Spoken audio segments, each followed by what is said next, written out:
کے زمانے میں زندہ پیدا ہونے تک انتظار کرتے تھے، لہجہ کو گاڑتے تھے. آج کے زمانے میں الٹرا ساؤنڈ کے ذریعے، اسکیننگ کے ذریعے بچوں کا سیکشوئل معلوم کر لیتے ہیں. لڑکا ہو رہا، لڑکی ہو رہی، لڑکی ہو رہی، نہیں ہمارے خاندان میں لڑکا چاہیا سو، نہیں چل تیری ماں کے گھر کو طلاق دے تو. ارے اس بیچاری کی کیا غلطی جی؟ اس کے ہاتھ میں ہے کیا؟ بیٹا بنا لینا، بیٹی پیدا کرنا اس کے ہاتھ میں ہے کیا؟ یجعل لہ اناثا ویجعل لہ ذکورا. میرا اللہ قرآن میں کہتا ہے ہم جسے چاہتے ہیں بیٹے دیتے ہیں، ہم جسے چاہتے ہیں بیٹیاں دیتے ہیں. کسی انسان کے بس میں نہیں ہے کہ وہ اپنے آپ سے بیٹا بنا لے، وہ اپنے آپ سے بیٹی بنا لے. اللہ جسے جو نعمت دیتا ہے. اور بیٹیوں کو حقارت کی نگاہ سے دیکھنے والوں، بیٹیوں کو نفرت کی نگاہ سے دیکھنے والوں، یہ سن لو، اللہ کی قسم، اللہ کے نبی نے فرمایا جس کی 3 بیٹیاں ہوں گی وہ قیامت کے دن جنت میں جائے گا، بشرط یہ ہے کہ وہ توحید پرست رہے. اللہ کے نبی کی حدیث سننا تھا. ایک صحابی مارے خوشی کے اٹھ کر کھڑے ہو گئے. انہوں نے کہا اے اللہ کے نبی، آپ نے 3 بیٹیوں کے باپ کو جنت کی بشارت سنائی؟ ہاں، 3 بیٹیوں کا باپ جنت میں جائے گا. اللہ کے نبی، اللہ نے مجھے 2 بیٹیاں دیا ہے، صرف 2 بیٹیاں دیا ہے. کیا اگر میں اپنی 2 بیٹیوں کو پال پرورش کر کے بڑا کر کے ان کی شادی کر کے روانہ کروں، کیا اللہ میرے لیے نہیں رکھا؟ اللہ کے نبی فرماتے من آل جاریتین او اختین، جس کی 2 بیٹیاں ہوں گی، جس کی 2 بہنیں ہوں گی، باپ مر گیا، بھائی کے کندھے پر بہنوں کی ذمہ داری آ گئی، بھائی کھڑے ہو کر بہنوں کی شادیاں کرا رہا ہے، یا باپ اپنی 2 بیٹیوں کا نکاح کر کے دیتا ہے. اللہ کے نبی نے فرمایا من آل جاریتین او اختین، جس کی 2 بیٹیاں ہوں گی، جس کی 2 بہنیں ہوں گی، اگر ان کو پال کر پرورش کر کے علم دے کے دین سکھا کے حلال حرام بتا کے اسلام توحید سمجھا کے ان کے بالغ ہونے کے بعد کوئی اچھا رشتہ دیکھ کر شادی کر کے روانہ کرے، اللہ کے نبی کہتے کان معی فی الجنہ. اپنی 2 انگلیوں کو ایسے اشارہ کر کے نبی نے بتایا وہ میرے ساتھ جنت میں ایسے رہے گا جیسے شہادت کی انگلی درمیان کی انگلی سے مل کر رہتی ہے، وہ میرے ساتھ جنت میں ایسے رہے گا. یہ بشارت کسے دے رہے اللہ کے نبی؟ بیٹیوں کے باپ کو دے رہے، بہنوں کے بھائی کو دے رہے. بیٹیوں سے نفرت مت کیجئے، بیٹیوں کا اباشن مت کرائیے، بیٹیوں کو زندہ مت گاڑیے، بیٹیوں کو بوجھ اپنے سینے پر مت سمجھیے. جب کسی کے گھر میں بیٹی پیدا ہوتی، میرے اللہ کی قسم، اللہ اس کی زندگی میں برکتوں کے دروازے اوپن کر دیتا، اس کی زندگی میں سکون اللہ نازل کرتا. اور بیٹا پیدا ہونے پر لڈو بانٹنے والا، بیٹا پیدا ہوتے ہی پٹاخے پھوڑنے والا، بیٹا پیدا ہوتے 2 بکرے لا کے عقیقے کرنے والا، بیٹی پیدا ہوئی تو 1 بکرا لانے صورت نہیں رہتی. کیوں؟ دل غمگین ہو کے رہتا، دل میں ارمان نہیں رہتی. بیٹی آ گئی میرے بھائیوں، بیٹا بیوی آنے کے بعد بدل سکتا، لیکن بیٹی مرتے دم تک اپنے ماں باپ کی محبت اپنے سینے میں رکھتی. فون کر کو پوچھتی ابا تمہاری طبیعت کیسی ہے، امی تمہاری طبیعت کیسی ہے، امی تمہیں کھانا کھائے کہ نہیں، ابا کو گولیاں دیے کہ نہیں. کون پوچھتی؟ بیٹی پوچھتی. بیٹا جورو آنے کے بعد بدل جاتا، ہر بیٹا نہیں بول رہا، بہت سارے بیٹے بدل جاتی، لیکن بیٹی مرتے دم تک اپنے سینے میں ماں باپ کا درد رکھتی. یہ حدیث سننا تھا. اللہ کے نبی صلی اللہ علیہ وسلم صحابہ کو بیان کر رہے ہیں. ایک صحابی اٹھ کر کھڑے ہو گئے، وہ کہنے لگے اے اللہ کے نبی 3 بیٹیوں کو جنت کی بشارت، 2 بیٹیوں کو جنت کی بشارت. اے اللہ کے نبی 3 بیٹیوں کا باپ جنت میں، 2 بیٹیوں کا باپ جنت میں، 2 بہنوں کا بھائی جنت میں، کیا اللہ میرے لیے نہیں رکھا؟ میری تو ایک ہی لخت جگر ہے، میری تو ایک ہی نور نظر ہے، اللہ مجھے ایک ہی جگ بیٹی دیا. اے اللہ کے نبی کیا وہ جنت میرے لیے نہیں ہے؟ اللہ کے نبی خاموش ہو گئے. وما ينطق عن الهوى ان هو الا وحي يوحى. میرے نبی اپنی طرف سے کچھ نہیں کہتے جب تک اللہ کی جانب سے ان پر وحی نازل نہیں ہوتی. ہر بات اللہ کی جانب سے بیان کرتے. اللہ کے نبی خاموش ہو گئے. سوال کرنے والے صحابی سوال کرے، نبی خاموش بیٹھ گئے. اچانک جبرائیل آئے، بشارت لے کے آئے، خوشخبری لے کر آئے. اللہ کے نبی کے چہرے پر مسکراہٹ آ گئی.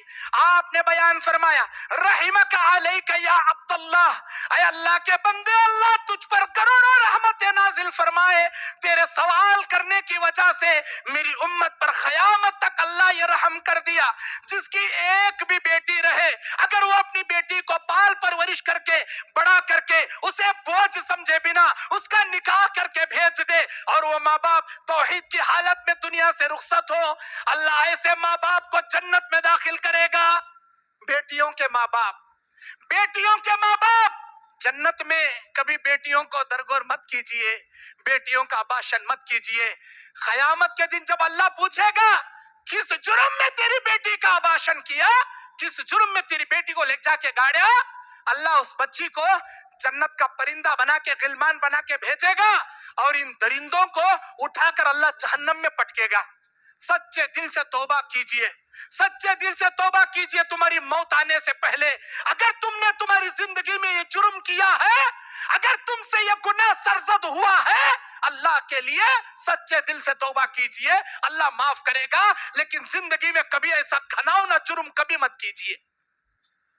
قیامت، اللہ تبارک و تعالی قیامت کا زلزلہ ایسے نالائقوں پر آئے گا، ساری دنیا کے کافروں کو موت دی جائے گی، اللہ سوال کرے گا اے میرے فرشتے کون زندہ ہے؟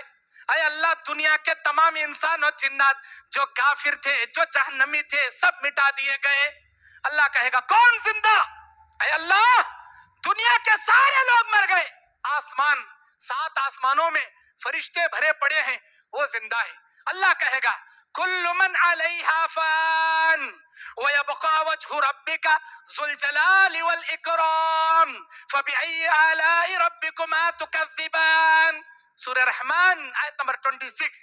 اللہ کہے گا آج میرے علاوہ ہر ایک کو فنا ہونا ہے، جاؤ 7 آسمانوں کے فرشتوں کی روح قبض کر لو، 7 آسمانوں کے فرشتوں کی روح قبض کی جائے گی، اب کون بچے گا؟ سوال اللہ کرے گا ملک الموت سے کون زندہ ہے؟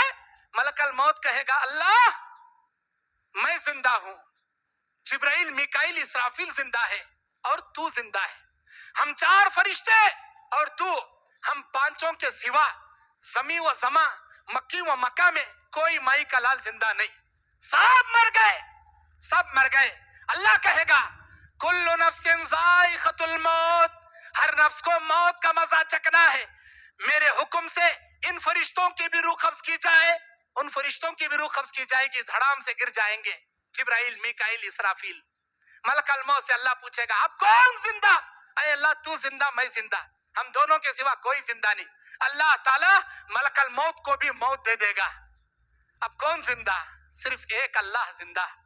40 سال تک دنیا مردہ پڑی رہے گی، 40 سال تک، ان 40 سالوں میں اللہ تعالی 7 زمینوں کا بال بنا لے گا، 7 آسمانوں کا بال بنا لے گا، جنت کو جہنم کو بال کی شکل میں، اور سارے پہاڑوں سمندروں کو اللہ تعالیٰ اپنی انگلیوں پہ نچائے گا، جنت کو ایک انگلی پہ، جہنم کو ایک انگلی پہ، 7 آسمانوں کو ایک انگلی پہ، 7 زمینوں کو ایک انگلی پہ، سارے پہاڑوں سمندروں کو انگلیوں پہ، اللہ اچھال اچھال کے، اللہ نچا نچا کے یہ سوال کرے گا لمن الملک اليوم، آج کس کی بادشاہت ہے؟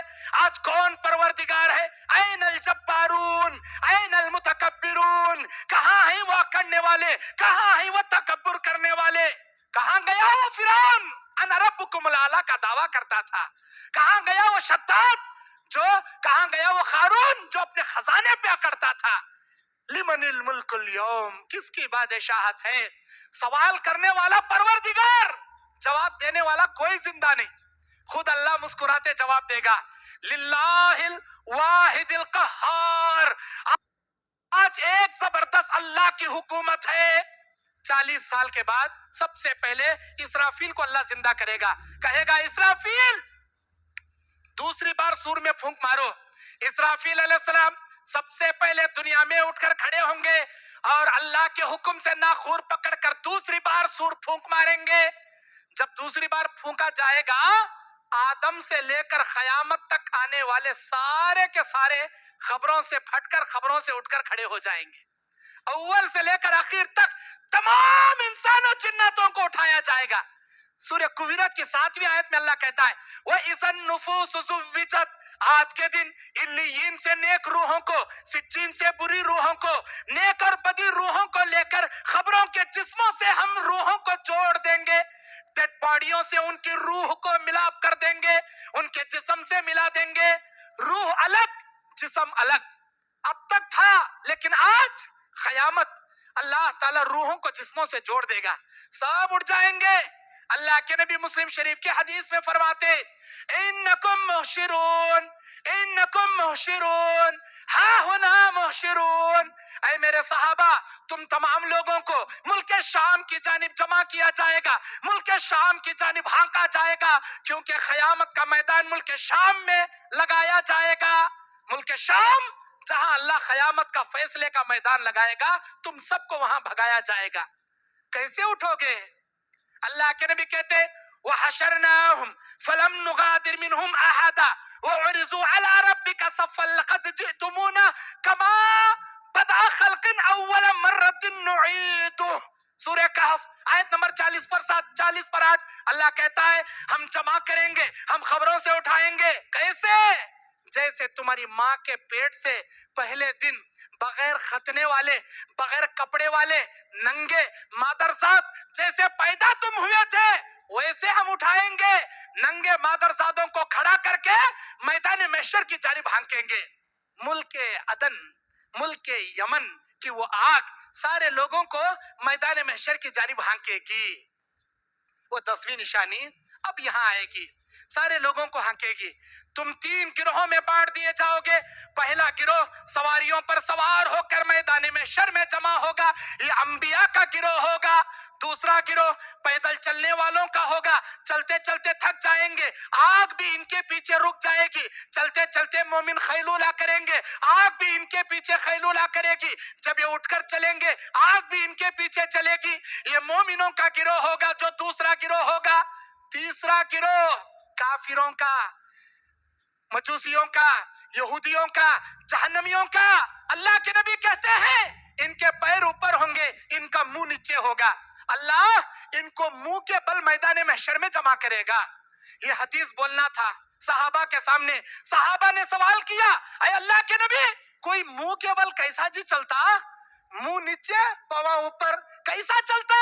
اللہ کے نبی نے فرمایا جو پروردگار آج ہم کو پیروں پر چلنے پر قدرت رکھتا ہے، وہی اللہ تعالیٰ کل قیامت کے دن ان جہنمیوں کو منہ کے بل چلانے پر بھی قدرت رکھے گا۔ اللہ کی قدرت سے کیا نہیں ہوگا، اللہ کی ذات سے کیا نہیں ہوگا، منہ کے بل چلائے گا ان نالائقوں کو۔ اور جب میدان محشر میں جمع ہوں گے سارے لوگوں کو نام اعمال سب سے پہلے بانٹا جائے گا۔ انسان کا منہ، انسان کی زبان بعد میں کھلے گی، سب سے پہلے اس کے پورے باڈی میں جو چیز گواہی دے گی، جو چیز بولے گی، وہ اس کی ران ہوگی، ران۔ اللہ کے نبی کہتے ہیں میدان محشر میں سب سے پہلے انسان کی ران بات کرے گی۔ کس کے ساتھ کیا منہ کالا کرے یہ ران پہلے گواہی دے گی۔ میرے دین اور اسلامی بھائیوں، یہ تھا قیامت کی نشانیوں کا احوال۔ اب اس کے بعد قیامت کی ہولناکی، حساب کتاب، عرش کا سایہ، اللہ کے نبی کے ہاتھوں حوض کوثر کا پانی، نبی کی شفاعت، پل صراط کے اوپر سے گزرنا، جنت کا فیصلہ، جہنم کا فیصلہ، یہ الگ ٹاپک ہے، یہ الگ ٹاپک ہے، بہت بڑا ٹاپک ہے۔ میرا عنوان قیامت کی 10 بڑی نشانیاں تھی جو اللہ کی توفیق سے میں نے آپ کے سامنے رکھنے کی کوشش کیا۔